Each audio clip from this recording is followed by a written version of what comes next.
Xin chào, chào mừng các bạn đến với PAG Center và mình là Wally.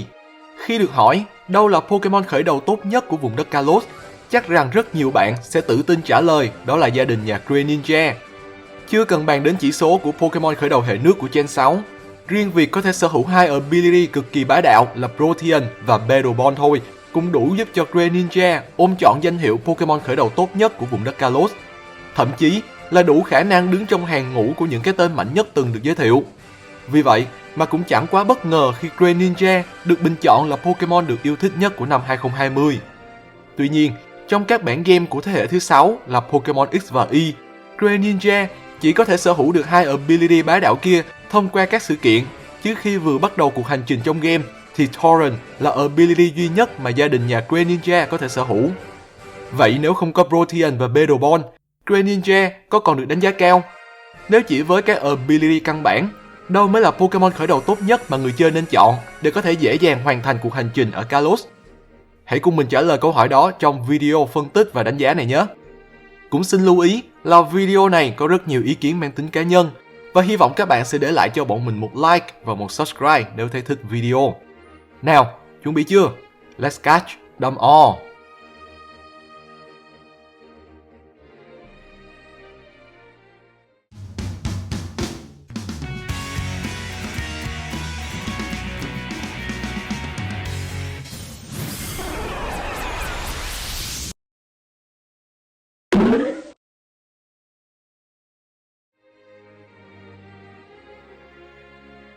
Ba Pokemon khởi đầu của vùng đất Kalos bao gồm Chespin hệ cỏ, Fennekin hệ lửa và Froakie hệ nước.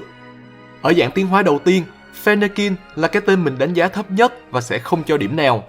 Dù cho bộ chỉ số của Pokemon này là không hề tệ vì có tốc độ ổn cùng các chỉ số đặc biệt tốt, nhưng các chiêu thức mà Fennekin có thể tự học được trước khi tiến hóa là cực kỳ tệ so với hai thành viên còn lại. Ở level 14, Fennekin học được Flame Charge nhưng lại là một chiêu tấn công vật lý, thứ mà chú cáo nhỏ này rất kém. So với Chespin, dù cho bộ chỉ số của Chespin nhìn khá là mông lung, nhưng nếu liếc nhẹ qua bộ chiêu thức trước khi tiến hóa của Pokemon này thì thật sự ấn tượng. Nhất là ở mặt tấn công, lần lượt là Vine Whip, Rollout, Bite. Tất cả đều là chiêu thức tấn công vật lý và còn là 3 hệ khác nhau, giúp cho việc sử dụng Chespin khá là lời. Chespin vốn đã có khả năng chống chịu tốt, mà đến level 15 còn học được cả Leech Seed, nên đánh bại được Pokemon này thì cũng không phải là việc đơn giản. Vì vậy, dù cho bộ chỉ số không được tốt, nhưng bộ chiêu thức quá tốt để giúp cho Chespin giật được một điểm từ mình ở vòng này. Tốc độ cao, khả năng tấn công mạnh đồng đều ở cả vật lý và đặc biệt. Bộ chiêu dù không có quá nhiều hệ nhưng đủ dùng và còn học được Quarter Pose ở level 14. Nói chung là mạnh và dễ dùng. Đó là những điều đơn giản về Froakie nhưng cũng đủ để chú ếch này được đánh giá cao nhất trong bộ 3 ở hình dạng tiến hóa đầu tiên. Khi đạt được level 16, cả 3 Pokemon khởi đầu của Kalos sẽ tiến hóa lên hình thái tiếp theo. Thật lòng mà nói, mình rất muốn cho cả 3 cái tên này không điểm, nhưng vì chúng ta đang tìm ra đâu là cái tên tốt nhất, nên mình vẫn sẽ phải lần lượt cho điểm từng thí sinh, nhưng sự chênh lệch thực lực sẽ là không lớn. Đầu tiên, không điểm vòng này sẽ là Frogadier, dạng tiến hóa của Froakie. Dù chỉ mới ở dạng tiến hóa thứ 2, nhưng speed căn bản của Pokemon này đã lên đến tận 97 điểm, nhưng đổi lại, các chỉ số HP và phòng thủ của Frogadier lại không được tốt, nên Pokemon này khá là mỏng. Frogadier mà không dứt điểm được đối phương sau một đòn thì tỷ lệ bị one hit KO là rất cao. Tưởng chừng như đó không phải là vấn đề với Frogadier vì Special Attack cũng đạt tận 83 điểm, nhưng nếu nhìn vô bộ chiêu thức mà Pokemon này có thể tự học được thì chắc chỉ có mà gọi SOS. Bộ move vừa yếu mà còn vừa là tấn công vật lý nên thôi cạn lời. Fennekin tiến hóa thành Bryson có những sự tiến bộ nhất định. Các chỉ số mạnh nhất của chú cáo nhỏ đều được tăng một cách hợp lý. Đặc biệt là bộ chiêu thức đã có thêm nhiều chiêu thức tấn công đặc biệt mạnh, nhưng khá tiếc khi lại không có chiêu thức cùng hệ lửa nào nổi bật, nên mình vẫn chỉ có thể cho Bryson 1 điểm. Còn 2 điểm sẽ là Quilladin do Chespin tiến hóa thành. Chỉ số Defense của Quilladin được tăng rất mạnh lên thành 95 điểm, nhưng những chỉ số còn lại của Pokemon này thì không được may mắn như thế, khiến cho bộ chỉ số của Quilladin nhìn rất mất cân bằng và không hề dễ chơi. Và rồi, bộ chiêu thức của Pokemon này lại tiếp tục xuất hiện như một vị thần để cứu giúp. Vẫn có thể xem là đa dạng về hệ, vừa phát huy được điểm mạnh là tấn công vật lý, đặc biệt là có các chiêu thức cùng hệ mạnh. Vậy nên mình nghĩ Quilladin xứng đáng có 2 điểm ở vòng này. Cuối cùng, khi đạt được level 36, các Pokemon khởi đầu ở vùng đất Kalos sẽ tiến hóa lên hình thái tiến hóa cuối cùng và cả ba sẽ đều được mang song hệ. Tuy nhiên, việc được bổ sung thêm một hệ không mang lại quá nhiều điều tốt cho các Pokemon của chúng ta. Frogadier tiến hóa thành Greninja và mang song hệ nước và bóng tối. Số hệ khắc chế Pokemon này được tăng lên con số 5, nhưng khả năng chống chịu thì vẫn phải nói là tệ. Vẫn tiếp tục vấn đề cũ, tốc độ cao chót vót, khả năng tấn công đặc biệt cũng ấn tượng, công vật lý thì tạm ổn. Nhưng rồi, bộ chiêu thức học được qua việc tăng level gần như hủy hoại tất cả. Đa số là các chiêu thức tấn công vật lý, ít chiêu cùng hệ và không mạnh đến mức để chúng ta có thể tự tin one hit KO mọi đối thủ. Có thể thấy, ai mà chọn gia đình Greninja làm Pokemon khởi đầu thì cứ xác định là phải cho em ấy học một vài chiêu thức từ HM và TM thì may ra mới lên trình được. Nói chung là Greninja không quá mạnh trong khả năng tấn công mà lại còn có nhiều mối hiểm họa rình rập, nên thôi ôm một điểm ở vòng này. Vì Chestnut, dạng tiến hóa của Quilladin còn thảm họa hơn. Mang song hệ cỏ về giác đấu, nhìn vô bảng tương khắc hệ của Pokemon này hiện rõ chữ toan. Bị 6 hệ khắc chế và còn phải nhận X4 sát thương từ hệ bay. Dù cho chỉ số defense của Chestnut lên đến tận 122 điểm thì mình nghĩ cũng chẳng thể nói đây là một Pokemon chống chịu tốt được. Vì vậy, đến lúc này thì bộ chiêu thức ấn tượng của Chestnut cũng không thể cứu vãn được tình hình nữa rồi. Không điểm cho Chestnut là không quá khó hiểu. Delphox, dạng tiến hóa của Bryson, là cái tên được hưởng lợi nhiều nhất từ việc được mang song hệ. Lửa và siêu linh, hai hệ vốn nổi trội về khả năng tấn công đặc biệt nên rất phù hợp với bộ chỉ số vừa nhanh vừa mạnh của Delphox. Bể chiêu thức tăng level phải nói là cũng ủng hộ hết sức mình cho Pokemon này. Gần như mọi thứ đều đứng về Delphox nên đây chắc chắn phải là cái tên được đánh giá cao nhất ở dạng tiến hóa này. Chỉ có điều, song hệ lửa và siêu linh cũng khiến cho Delphox bị khắc chế nhiều giống như hai người bạn của mình. Thêm nữa là khá đáng tiếc khi ở thế hệ thứ 6, thế hệ giới thiệu hệ tiên, nhưng Delphox lại không học được bất kỳ một chiêu thức nào của hệ này. Nếu Delphox có thể học được ít nhất là Dazzling Gleam thôi, thì sức mạnh của Pokemon này sẽ còn được đánh giá cao hơn nữa. Giờ thì đến vòng thể hiện đi game của các thí sinh. Hội quán đầu tiên người chơi sẽ phải đối đầu là hội quán hệ côn trùng của Viola. Cái tên duy nhất trong bộ 3 có thể khắc chế được cả hai Pokemon của Viola, trớ trêu thay lại là Chespin nhờ có chiêu thức Rollout. Surskit thì còn chẳng có chiêu thức hệ bọ nào. Vivillon thì nhận X4 sát thương từ hệ đá, nên Chespin sẽ có 2 điểm. Một điểm là của Fennekin, vì Pokemon cáo này dù mang hệ lửa nhưng chỉ khắc chế được một đối thủ và bị một đối thủ khắc chế ngược. Còn với Froakie, với trải nghiệm của mình thì Froakie sẽ là một quả tạ khá nặng khi đánh chim này nên không có điểm nào. Hội quán thứ hai là hội quán hệ đá của Grant. Quá dễ để cho Bryson không điểm ở lần đánh chim này. Còn Quilladin và Frogadier đều khắc chế tốt được Armora nhưng lại không làm được điều tương tự với Tyrant. Nhưng vì nhờ có khả năng tấn công đặc biệt tốt hơn nên Frogadier sẽ dễ đánh thắng Tyrant hơn, nên Frogadier sẽ có 2 điểm ở vòng này. Một điểm còn lại là của Quilladin. Tiếp theo là chim hệ giác đấu của Corina. Lần này thì Bryson có được lợi thế lớn vì học được các chiêu thức của hệ siêu linh, có thể một mình cân 3 nên ôm trọn 2 điểm. Quilladin và Frogadier tiếp tục gặp nhau để tranh giành 1 điểm ở vòng này, và cái tên nhỉnh hơn vẫn là Frogadier và vẫn là nhờ có khả năng tấn công đặc biệt tốt hơn, trong khi các Pokemon của Corina lại yếu ở mảng chống chịu đặc biệt. Chim thứ tư là hệ cỏ của Ramos. Vì các Pokemon của ông lão này có level thấp hơn level 36, nên để công bằng thì mình vẫn sẽ tính các thí sinh ở cấp tiến hóa thứ 2 thôi nhé. Vẫn là lợi thế toàn tập cho Bryson, nên Pokemon lửa này vẫn tiếp tục có 2 điểm.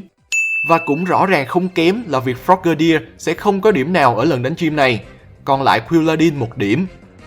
Chim hệ điện của Clemon sẽ là đối thủ tiếp theo của người chơi.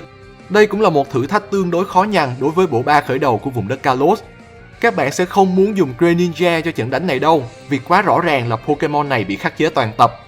Ngay cả khi Greninja có thể học được các chiêu thức của hệ giác đấu hay đất thông qua TM, thì cũng khó để Greninja có thể one hit KO được các thành viên trong đội hình của Clemon. Mà không one hit KO được thì Greninja xác định lên bảng. Delphox thì cũng không khá hơn là mấy, nhưng ít ra thì Pokemon này hoàn toàn không bị khắc chế và cũng khắc chế được Magneton, nên Delphox xứng đáng được nhận 1 điểm. Còn Chestnut, cửa ải lớn nhất của Chestnut là Emolga, vì có Aerial Ace hệ bay gây X4 sát thương cho Chestnut. Nhưng thôi, dù sao nếu vượt qua được Emolga thì với hệ giác đấu, Chestnut dư sức vượt qua được hai đối thủ còn lại. Vì vậy, 2 điểm ưu ái dành cho Chestnut. Vượt qua thử thách mang tên Clemon, bộ ba khởi đầu sẽ tiếp tục đối đầu với thử thách khó khăn hơn là Valerie, chủ hội quán thứ 6, hệ tiên. Chestnut và Greninja đều bị khắc chế bởi hệ tiên và gần như không có bất kỳ chiêu thức nào để gây áp lực ở trận đánh gym này, nên cả hai đành nhận 0 điểm. Delphox cũng chẳng phải là tốt để dùng đánh trận này, nhưng ít ra là không bị khắc chế và cũng khắc chế được Mawile, nên thôi nhận 1 điểm an ủi. Hội quán thứ 7 gọi tên hội quán hệ siêu linh của Olympia. Chestnut với Bite, Delphox với Shadow Ball và Greninja với Night Slash.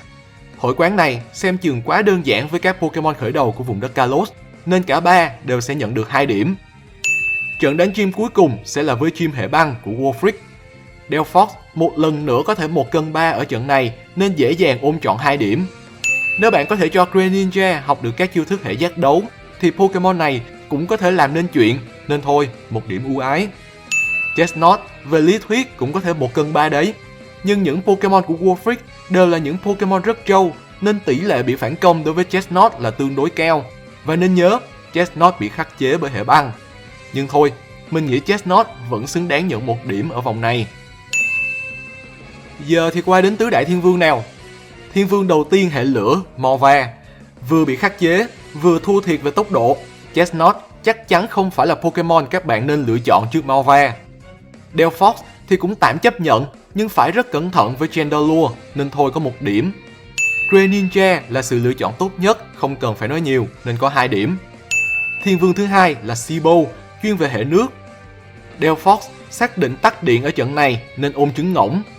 3 trên 4 Pokemon của Sibo đều có những chiêu thức khắc chế được Greninja, nhưng vì tốc độ của Pokemon này khá cao, nên nếu cố gắng cộng thêm may mắn, thì Greninja cũng có thể gây áp lực ở trận này nên sẽ có 1 điểm. Chestnut nhờ có lợi thế về hệ nên sẽ là cái tên được đánh giá cao nhất nên có 2 điểm. Nhưng Gyarados vẫn sẽ là một thử thách với Chestnut đấy nhé. Whisrom chuyên sử dụng các Pokemon hệ thép sẽ là thiên vương thứ 3 của vùng đất Kalos. Trận này có vẻ là dễ với Delphox, chỉ có Probopass là không sợ lửa nhưng vẫn nhận sát thương bình thường từ hệ này, nên Delphox cứ từ từ mà đánh. 2 điểm cho Delphox. Đây đáng ra cũng sẽ là một trận đánh dễ đối với Chestnut, nhưng sự thật là Chestnut còn khó để vượt qua được Klefki. Sau đó thì còn có Caesar đang chờ, nên thôi, tốt nhất là nên để Chestnut sang một bên ở trận này. 0 điểm cho Chestnut. Greninja cũng gặp khó khăn tương tự với Chestnut, nhưng tốc độ tiếp tục giúp cho Pokemon này nhận được 1 điểm từ mình. Thiên vương cuối cùng, Trasna, chuyên gia về các Pokemon rồng. Cuối cùng thì Greninja mới có thể tỏa sáng với các chiêu thức hệ băng. Các Pokemon của Trasna mà gặp hệ băng thì chỉ có mà khóc thét, nên Greninja ôm trọn 2 điểm. Chestnut cũng là một sự lựa chọn chấp nhận được vì có thể học được các chiêu thức hệ đất và đá, nên khắc chế được 3 trên 4 Pokemon của Trasna, 1 điểm cho Chestnut. Còn Delphox thì ngoài Dragalge ra, Pokemon này khá là bất lực với phần còn lại nên sẽ không có điểm nào. Phải chi Delphox học được các chiêu thức hệ tiên thì mọi chuyện đã rất khác. Và với trận đấu cuối cùng của cốt truyện chính, trận đấu với Champion Diantha. Nhà vô địch của vùng đất Kalos sử dụng một đội hình đa dạng về hệ, nhưng có một sự trùng hợp là có đến 4 Pokemon của Diantha bị khắc chế bởi hệ băng. Aurorus thì cũng sợ nước, tức là về căn bản, Greninja có thể một mình đánh bại 5 Pokemon của Diantha với các chiêu thức hệ băng và nước. Pokemon cuối cùng của Champion này là Gardevoir có thể bị khắc chế bởi hệ ma, và Greninja cũng có Shadow Sneak để gây áp lực. Nhưng Shadow Sneak thì hơi yếu, và nếu không one hit KO được thì chính Greninja cũng sẽ bị Gardevoir khắc chế ngược. Mà thôi, đánh bại được 5 trên 6 Pokemon của nhà vô địch là quá tốt rồi, nên 2 điểm vòng cuối này xin dành cho Greninja.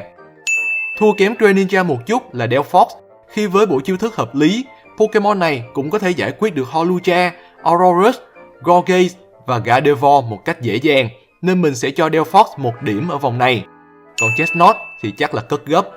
Vừa khắc chế ít đối thủ, mà đâu đâu cũng thấy những chiêu thức có thể tiễn Pokemon này lên bảng đếm số, nên Chestnut xứng đáng bị đánh giá thấp nhất ở trận đánh với Champion Diantha.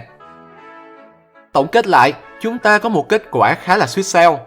Delphox là thành viên có số điểm cao nhất, nên có thể nói gia đình nhà này là gia đình Pokemon khởi đầu nên lựa chọn nhất để đi game ở vùng đất Kalos theo đánh giá của mình.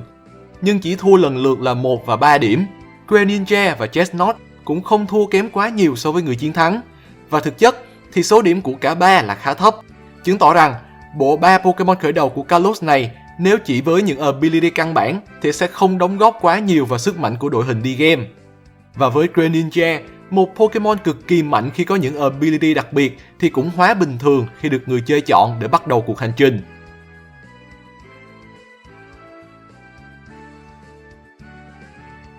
Và đó là màn so sánh và cho điểm của mình dành cho bộ 3 Pokemon khởi đầu của vùng đất Kalos trong việc đi game của hai bản game Pokemon X và Y. Các bạn có cảm nhận như thế nào về bộ 3 Pokemon khởi đầu của Gen 6 này? Các bạn đồng ý hay có ý kiến đóng góp cho bọn mình?